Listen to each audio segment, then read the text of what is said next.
बहुत समय पहले झूमनगर नामक गांव में लता नाम की एक लड़की रहती थी। लता सांवली थी और लता की दोस्त बहुत खूबसूरत थी।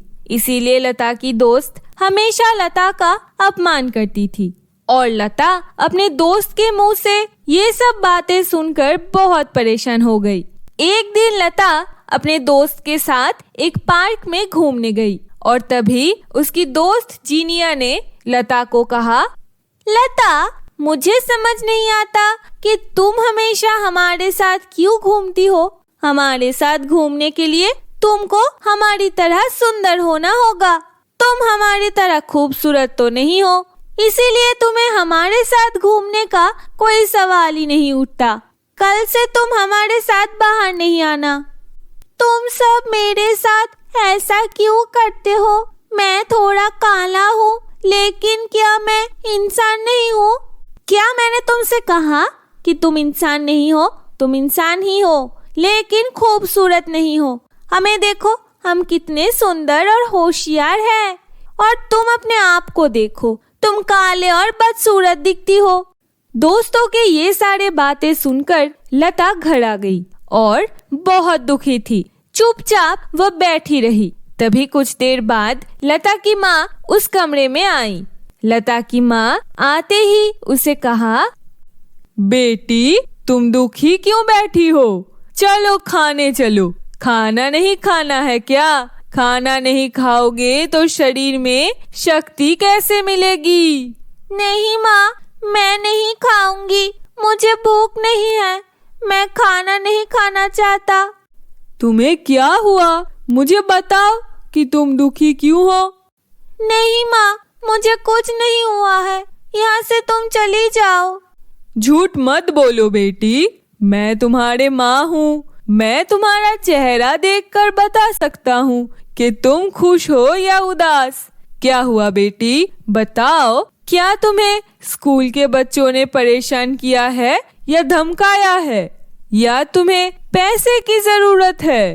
नहीं नहीं माँ, मुझे स्कूल में किसी ने डांटा नहीं और मुझे पैसे की भी जरूरत नहीं है। लेकिन मेरे दोस्त जीनिया, वो बहुत ही खूबसूरत है, इसीलिए वो हमेशा मुझे काला कहकर मेरा अपमान करते हैं। जब मैं इतनी काली दिखती हूँ तो मुझे जन्म के समय ही क्यों नहीं मारा? अगर तुमने मुझे तब मार डाला होता तो मुझे आज ये नहीं सुनना पड़ता। वो लोग तो मूर्ख है बेटी, वो कुछ नहीं जानते। तुम तो मेरी लक्ष्मी हो। तुम बहुत बुद्धिमान हो, फिर भी तुम उनके शब्दों से क्यों परेशान हो? घोड़ा नहीं तो क्या हुआ, तुम इंसान नहीं हो क्या? तुम मेरी बेटी हो, तुम मेरे लिए हीरे का टुकड़ा हो। किसी ने क्या कहा उसकी चिंता तुम मत करो और खा लो। चलो चलो। इसके बाद लता अपने माँ के साथ खाने चली गई। दोपहर में वह घूमने के लिए निकला था।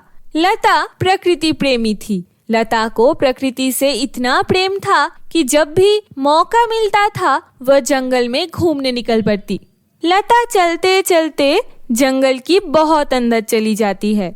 जंगल में जाते समय लता ने देखा कि एक बूढ़ी औरत लता के सामने बैठी रो रही थी। फिर लता उसके पास जाकर उस बुढ़िया से कहती है, अरे बूढ़ी माँ, तुम्हें क्या हुआ? तुम यहाँ अकेले क्यों रो रही हो? और इतने घने जंगल में तुम अकेले क्यों बैठी हो? तुम्हारा घर कहाँ है? मैं अक्सर इस जंगल में आती हूँ। मैंने तुम्हें पहले कभी नहीं देखा।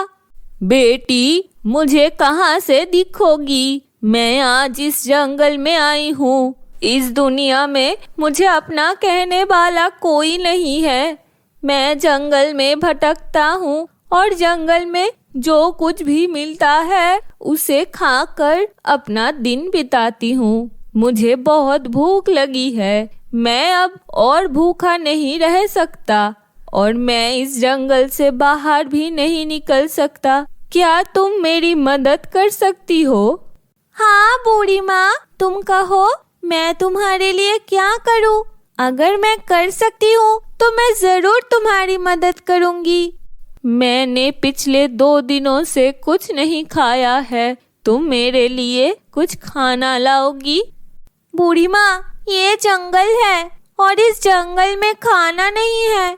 तुम मेरे साथ मेरे घर चलो, मैं तुमको वहाँ पर पेट भर के खाना दूंगी। अगर मैं तुम्हारे साथ तुम्हारे घर जाऊंगी तो तुम्हारे माँ तुम्हें डांटेगी नहीं? नहीं नहीं बूढ़ी माँ, मेरी माँ बहुत अच्छी है। अगर तुम मेरे साथ मेरे घर जाओगी तो मेरी माँ ज्यादा खुश होगी। मेरे साथ आओ, ज्यादा मत सोचो। फिर वहाँ से बूढ़ी औरत और लता चली गई और कुछ देर बाद वो बूढ़ी औरत लता के घर पहुँच गई। लता के घर पहुंचकर लता की माँ ने बुढ़िया को देखा और लता से पूछा, लता, इस बूढ़ी औरत को कहाँ से लाई? माँ, मैं जंगल में टहलने गई थी तो बूढ़ी माँ वो एक छोटे से पेड़ के नीचे बैठी रो रही थी। उसे बहुत भूख लगी है माँ, उसे कुछ खाने को दो ना। हाँ हाँ बेटी, जरूर, तुमने बहुत अच्छा काम किया। अंदर आइए आप बूढ़ी माँ। फिर वे सब अंदर जाकर खाते हैं। खाना खत्म होने पर बुढ़िया लता से कहती है, बेटी, आज शाम हो गई है, मुझे आज रात अपने घर में रहने दोगी? हाँ बूढ़ी माँ, मैं तुम्हें रहने क्यों नहीं दूंगी। जब तक चाहो हमारे घर पर रहो, कोई बात नहीं। अगले सुबह लता उठी और स्कूल चली गई। स्कूल जाने के बाद उसकी दोस्त जीनिया ने उसे फिर कहा, क्या लता, तुम जरा भी नहीं बदली। तुम देखो, अभी तुम काली हो। क्या बात है, क्या तुम जीवन भर काली ही रहोगी? हमारी तरह थोड़ा तो गोरा होने का कोशिश करो, कुछ क्रीम लगाओ, नहीं तो हमारे जैसा गोरा कैसे होगी? कोई भी कभी ऐसे ही गोरा नहीं होता है। मुझे इतना गोरा होने का कोई जरूरत नहीं है। अगर गोरे लोग तुम्हारे जैसे अभिमानी हैं, तो मैं काला ही ठीक हूँ। मुझे गोरा होने की जरूरत नहीं। देखो, अच्छे सलाह देने की कोई कीमत ही नहीं है। मैं अच्छा करने गई और मेरा दोष हो गया। हम लोग सब अब घूमने जाएंगे। चलो चलो, मैं तुम्हें नहीं ले जाऊंगी। हाँ हाँ, टहलने जाओ। मुझे तुम्हारे साथ टहलने जाने की कोई इच्छा नहीं है। लता ने अपने सहेलियों से बात की और घर आ गई। जब वो घर आता है और किताब टेबल पर रख देता है और बागीचे में जाकर चुपचाप बैठ जाता है, तभी बूढ़ी माँ ने लता से कहा, लता, तुम्हें क्या हो गया? दुखी हो? अकेले ऐसे बगीचे में क्यों बैठी हो? बूढ़ी माँ, मैं बहुत ही सांवली दिखती हूँ, इसीलिए मेरे दोस्त मुझे हमेशा ही अपमान करते रहते हैं। मेरे साथ कहीं भी नहीं चलती है। वे हमेशा मेरा अपमान ही करते हैं क्योंकि मैं उनकी तरह सुंदर जो नहीं हूँ। ये बात मुझे बिल्कुल पसंद नहीं है।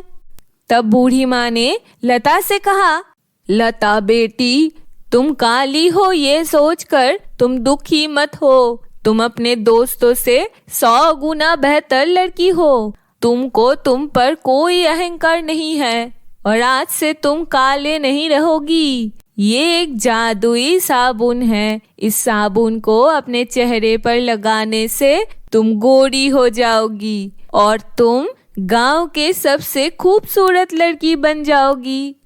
क्या कह रही हो बूढ़ी माँ? क्या ऐसा भी कभी होता है? हाँ हाँ बेटा, ये जरूर होता है। तुम ये साबुन रखो। तब लता साबुन लेकर घर चली गई और उस साबुन को अपने मुंह पर लगाया। देखते ही देखते लता का चेहरा गोरा हो गया और लता बहुत खुश हुई। अगले दिन लता स्कूल गई और उसके सभी दोस्त उसे देखकर चौंक गए। फिर लता की दोस्तों ने लता से कहा, अरे लता, तू तो बहुत काली थी, लेकिन तू एक ही दिन में इतनी गोरी कैसे हो गई? मुझे भी बता, मैं भी थोड़ा जानूं कि इतनी जल्दी गोरा कैसे बन सकती हूँ। हाँ, मैं गोरी हो गई हूँ, पर मैं आपको नहीं बताऊंगी कि वह कैसे हुआ। इसके बाद से तुम लोग कभी मुझे काली कहकर नहीं चिढ़ा सकती हो। तब से कोई लता को काला कहकर उनका अपमान नहीं करता था और लता बूढ़ी द्वारा दिया गया साबुन इस्तेमाल करके सुख और शांति से रहने लगी।